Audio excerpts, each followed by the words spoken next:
ಸಹೋದರ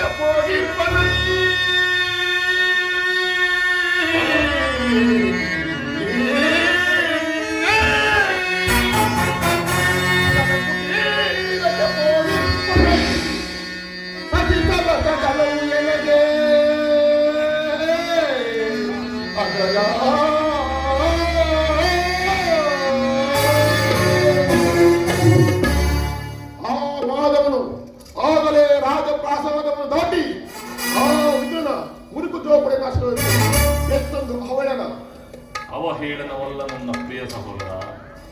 ಯದುಪತಿಯು ವಿದುರನಂತಹ ಭಕ್ತರು ಆತನಿಗೆ ಈ ದಿನ ಭಕ್ತನ ಸತ್ಕಾರವನ್ನು ಸ್ವೀಕರಿಸಿ ನಾಳೆ ನಮ್ಮ ಮಂದಿರಕ್ಕೆ ಬರಬೇಕು. ನೀನು ಚಿಂತಿಸಬೇಕು. ಹೋಗು ಸಹೋದರ. ಸಹೋದರ, ಆ ಮಾಧವನ ಮರಳು ಮಾತುಗಳಿಗೆ ಬೆರಗಾಗಿ ಆ ಪಾಂಡವರಿಗೆ ಆಶ್ರಯವನ್ನು ಕೊಟ್ಟೆಯಾದರೆ ನಮ್ಮ ವಿನಾಶಕ್ಕೆ ನೀನೇ ಕಾರಣ ಆಗುವೆ.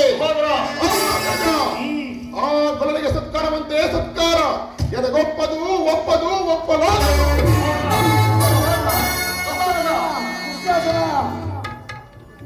ನೋಡಿದೆಯಾ ಮಾವ ನನ್ನ ಸಹೋದರನ ಕ್ರೋಧಾಗ್ನಿ ಸ್ವರೂಪವನ್ನು? ಮರಗಜಗಳೆಷ್ಟಿದ್ದರೆ ಈ ಸಿಂಹಕ್ಕೆ ಸರಿಸಾಟಿಯಾಗಬಲ್ಲದೆ.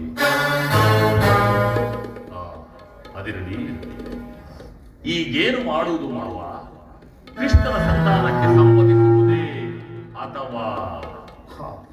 ದುರ್ಯೋಧನ, ಕೃಷ್ಣನು ಶಾಂತಿಗಾಗಿ ಇಲ್ಲಿಗೆ ಬಂದವನಲ್ಲ. ಏಕೆ ಮಾವ? ಹಾಗಿದ್ದರೆ ಈ ಕುರು ಸಾರ್ವಭೌಮನ ವೈಭವೀಕರಣ ದಾಸಿ ಪುತ್ರನು ವಿದುರನ ಮುರುಕು ಜೋಪಿಡಿಯನ್ನು ಆಶ್ರಯಿಸುತ್ತದೆ.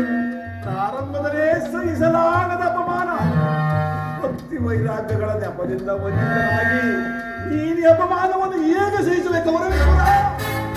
ಕೃಷ್ಣನಲ್ಲಿ ನಿನಗೆ ಇಷ್ಟೊಂದು ದ್ವೇಷ ಬೇಕೆ ಮಾವ? ಕೃಷ್ಣನು ಕ್ಷತ್ರಿಯ ಜಾತಿಯ ಕಳಂಕ ಸ್ವರೂಪನು. ಭಾರತ ವರ್ಷದಲ್ಲಿ ಕ್ಷತ್ರಿಯರನ್ನು ನಿರ್ಮೂಲನೆ ಮಾಡಲೆಂದೇ ಆತನ ಅವತರಿಸಿರುವನು. ಯಾರು ಅವನು ವೈರಾಗ್ಯ ಪ್ರದರ್ಶನಕ್ಕೆ ಮರಳಾಗಿ ಭಗವಂತನ ಅವತಾರವೆಂದು ಪೂಜಿಸುವರು, ಅವರನ್ನೇ ಧ್ವಂಸ ಮಾಡುವನು. ಹಂಸ, ಜರಾಸಂಧ, ಶಿಶುಪಾಲಾದಿಗಳು ನಿನಗೆಂತಹ ಮಿತ್ರರಾಗಿದ್ದರು ದುರ್ಯೋಧನ. ಕಾರಣವಿಲ್ಲದೆ ಅವರನ್ನು ಸಂಹರಿಸಿದನು. ಕಂಸನನ್ನು ವಧಿಸಿ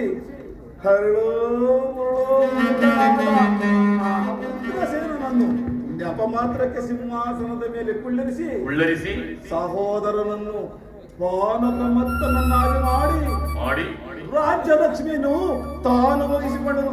ಅಂತಹವನಿಗೆ ಮನ್ನಣೆಯ ಕವರವೇಶ್ವರ. ಹಾಗಾದರೆ ನನ್ನನ್ನು ದ್ವಾರಕೆಗೆ ಏಕೆ ಕಳಿಸಿದೆ ಮಾವ? ಆನಂದ ಗೋಪಾಲಕನ ಮನೆಯ ಬಾಗಿಲಲ್ಲಿ ಸಹಾಯವನ್ನು ಬೇಡುವುದು ಈ ದುರ್ಯೋಧನಿಗೆ ಉಚಿತವಾದ ಕಾರ್ಯವೇ? ಅದಕ್ಕೊಂದು ಉದ್ದೇಶವಿತ್ತು. ಏನು ಮಾವ ನಿನ್ನ ಉದ್ದೇಶ?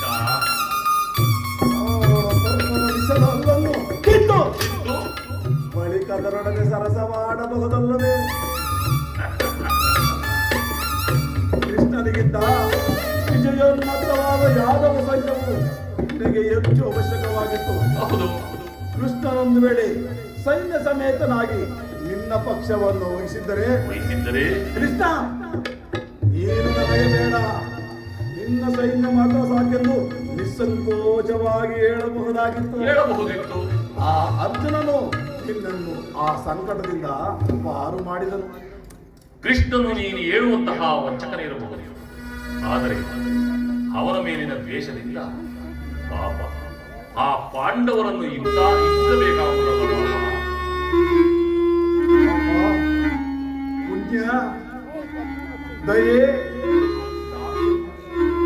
ಅಂದು ನನ್ನ 99 ಮಂದಿ ಸಹೋದರರು ನರಕ ಯಾತನೆಯನ್ನು ಅನುಭವಿಸುತ್ತಿರುವಾಗ ನಿನಗೆ ಬರಲಿಲ್ಲದೆ ಪಾಪ ಪುಣ್ಯಗಳು, ಅಂದಿಲ್ಲದ ಪಾಪ ಪುಣ್ಯಗಳು ಹಿಂದೆಗೆ ಬಂದೊದಗಿರುವ ಈ ದುರ್ಯೋಧನ. ದುರ್ಯೋಧನ ಪಾಂಡವರನ್ನು ಕೃಷ್ಣನಿಂದ ಬೇರೆ ಮಾಡಲಾಗದು. ಏಕೆ ಮಾವ? ಅವರೆಲ್ಲರೂ ಆತನ ಆಜ್ಞಾಧಾರಕರು ಇರಬಹುದು. ನೀನೊಂದು ವೇಳೆ ಆ ಕೃಷ್ಣನ ಸಂಧಾನಕ್ಕೆ ಸಮ್ಮತಿಸಿ ಪಾಂಡವರಿಗೆ ಆಶ್ರಯವನ್ನು ನೀಡಿದ್ದೇ ಆದರೆ ನಿನ್ನ ವಿನಾಶಕ್ಕೆ ನಿನ್ನ ಕಾರಣವೇ ಅಲ್ಲ. ಪಗಡೆಯಾಟದಲ್ಲಿ ಸೋತಾಗಲೇ ಅವರ ರಾಜ್ಯದ ಮೇಲಿನ ಹಕ್ಕು ನಷ್ಟವಾಯಿತು.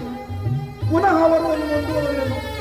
ಕ್ಷತ್ರಿಯ ವಿರುದ್ಧ ಮಕ್ಕಳಾದ ಮರುಭೂಮಿಯ ರಾಜ್ಯಲಕ್ಷ್ಮಿಯನ್ನು ಭಿಕ್ಷುಕರ ಯಾಚನಾಂಜಲಿಡುವುದು ನಿನಗೆ ಉಚಿತವಲ್ಲ. ಪಾಂಡವರು ರಾಜ್ಯಕ್ಕಾಗಿ ಹಂಬಲಿಸುತ್ತಿದ್ದರೆ ಕೈ ಹಿಡಿಯಲಿ. ಅದನ್ನು ಬಿಟ್ಟು ಮೇಲಿಂದ ಮೇಲೆ ಕೈಯ ಈ ದೈನ ರೀತಿ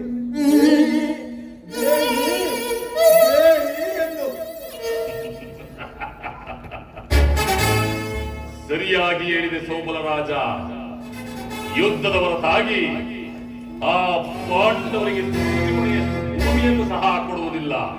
ಅಷ್ಟು ಮಾತ್ರವಲ್ಲ ದುರ್ಯೋಧನ, ಪ್ರತಿ ಬಾರಿಗೂ ಸಂಧಿಯ ನೆಪದಲ್ಲಿ ಬಾರಿಗೂ